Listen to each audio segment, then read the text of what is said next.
So this right here is very close approximation of the height of the spindle. And it does look like it's somewhat behind the front. But what's weird, if you look at it this way, it's like an inch further back. Like you would think that would cause caster, I'm not sure. The other thing I noticed is this upper ball joint goes this way real good. See that? And then it stops. Come around this way real good. And it stops. It won't go this way any further. See that?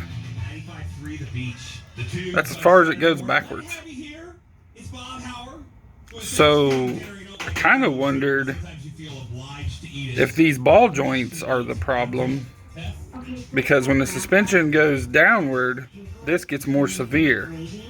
So when the tires lift up in the air or whatever have you, when it's riding down the track, this binds up and it won't let the alignment move this way where it would actually go. See, when this drops,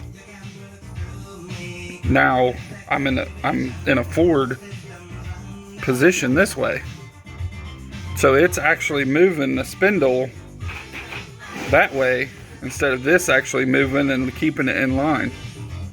Does that make any sense? They might know if that would actually be the issue. I mean, they don't feel loose. They're definitely hard to move.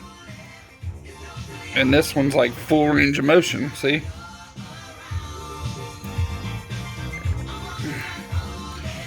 They're definitely not race car ball joints. They're not low friction, but I drive this thing way more than I race it.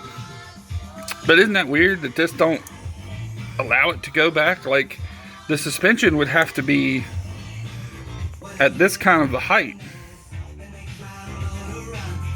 in order for this to have enough backwards angle to maintain that alignment. And it's not. Like, there's no point ever where this suspension is that tall. This truck would be bottomed out. I don't know, it just seems odd. And then it seems odd to me too that maybe it's just the angle of the ball joint. I don't know, but wouldn't that mean that its caster angle would be, it would have cast or cambered in?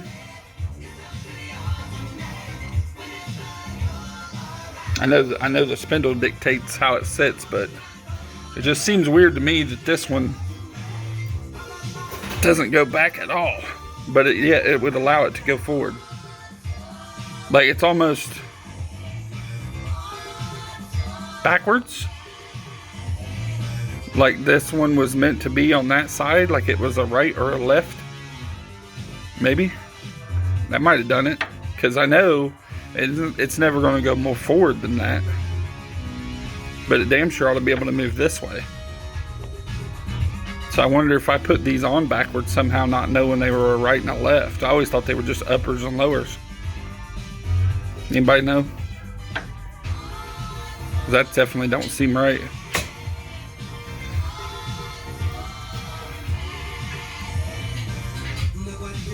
Anyway, I'm gonna keep taking her apart. I'm replacing all these joints with new joints. I just trying to look at stuff while I got it apart. I'm doing new